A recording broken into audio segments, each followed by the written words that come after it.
Attorney, may balita na ba sa pinapagawa ko sa'yo? Good news, Mr. Senidosa. Alam ko na kung saan nakatira ang tunay mong pamilya. Maraming salamat nga pala sa lahat ng tulong mo sa amin, attorney ha.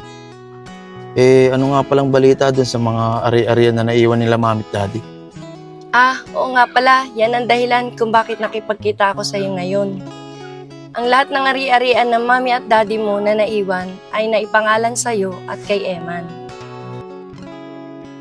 Aray! Sorry ate. Ano ba? Di ka tumitingin sa dinadaanan mo. Di ko sinasadya. Okay ka lang ba? Obvious bang okay lang ako? Ang lakas kaya ng bangga mo. Ang sakit. Sorry na miss. Hindi ko naman sinasadya. Gusto mo, bilang kapalit, lilibre na lang kita. Bakit? Pag nilibre mo ba ako, mawawala na tong sakit na to? Kayo talagang mga lalaki no? Uy, Ate Angel! Nandito ka rin pala. Saan kayo pupunta? Ay, Ate Angel. Bessie, sino yung mga yan? Kapatid mo? Oo nga. Narinig ko, ate tawag sa'yo eh. Mga Bessie, di ko makakilala yan. Paano ko magiging kapatid yan? Tingnan mo nga, oh. Ang dugyot-dugyot. Ate, kilala mo tong kaibigan namin? Opo, kilala ko po siya. Siya po si Ate Angel. Siya po yung laging nagbibigay po sa amin ng barya. Ate, baka meron ka po ulit barya dyan. Pahingi po. Wala kang barya dito. Puro buwang pera na yung mga mayayaman. Sige po ate. Salamat pa rin po.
Tao po! Tao po! Sandali lang.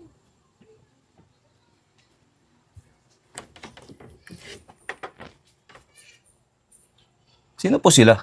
Ano kailangan nyo? Magandang gabi po. Ako nga po pala si Attorney Mercy Asuncion. Kayo po ba si Joe Huntilla? Opo. Ako nga po, attorney. Bakit po? May kaso po ba ako? Huwag kang matakot, wala kang kaso. Nais lang naman kita makausap dahil sa dalawang kasama ko. Sige po. Pasok po kayo, attorney. Sige po.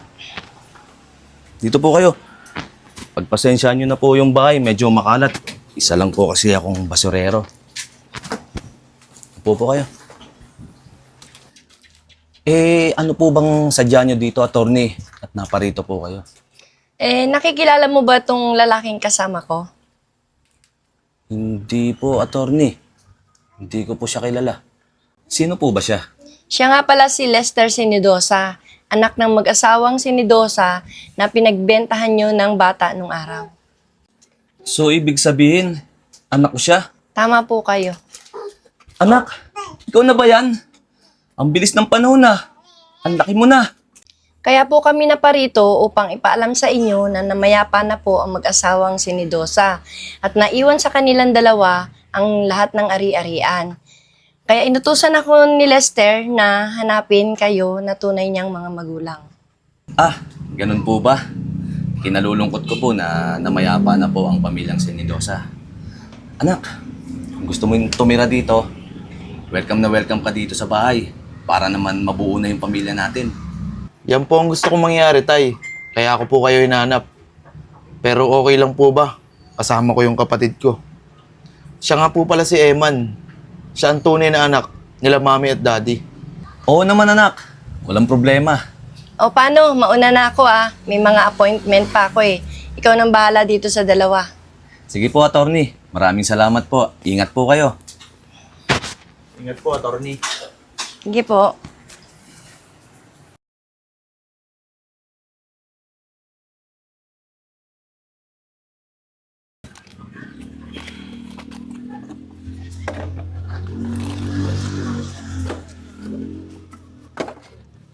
Oh, anak. Bagay pala sa yung damit Pagpasensyahan mo na. Ganyang mga damit lang kasi meron ako eh. Yan kasi yung mga nakukuha ko sa pangangalakal. Kapag ka alam kong pwede pa, iniuwi ko. Okay lang po yun, tay. Di naman po ako marte sa damit.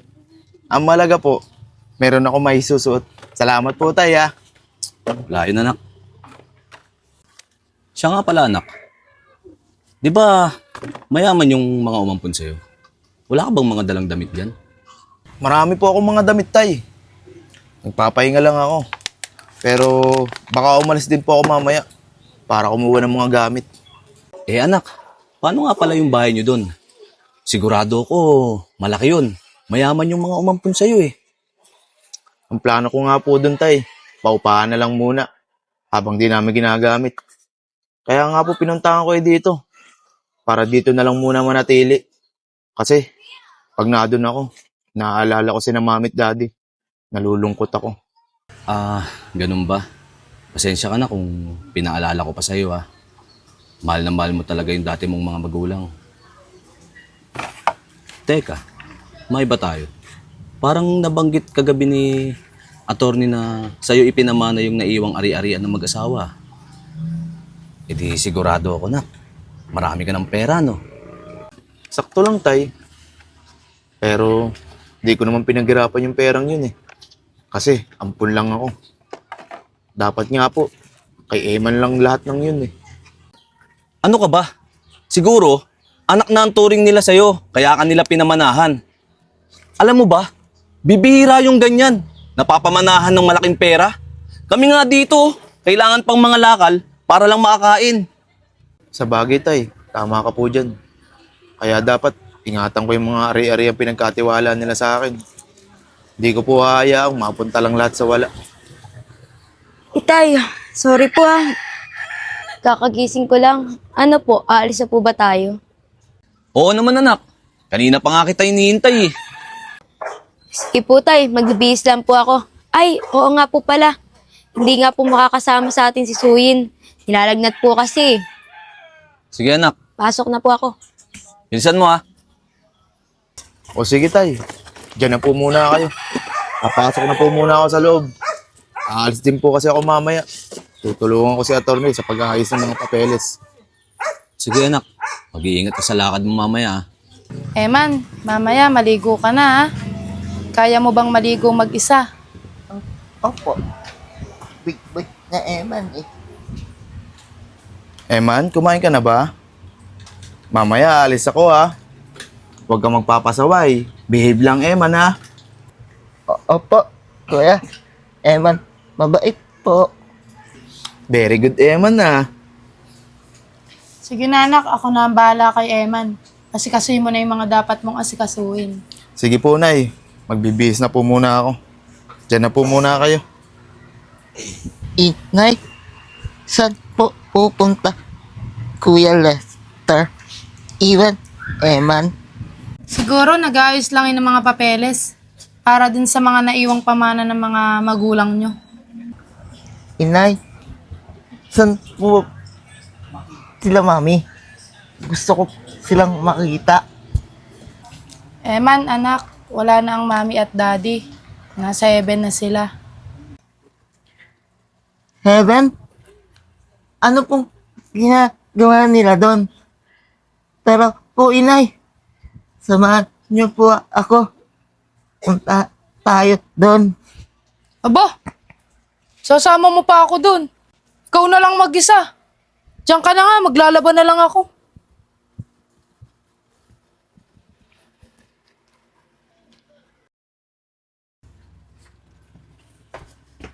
Eman, aalis na ako Magpapakabait ka dito Opo, ingat ka po, kuya.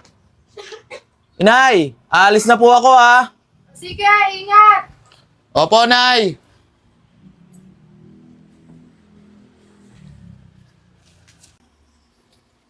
Ba't iniwan nila mag-isa yan? Sino mag-aalaga yan? Ako? Oo, lol. Iwanan ko yan. Ayoko mag-alaga ng sinto-sinto. Ayun, wala na sila tatay. Makataas na ako.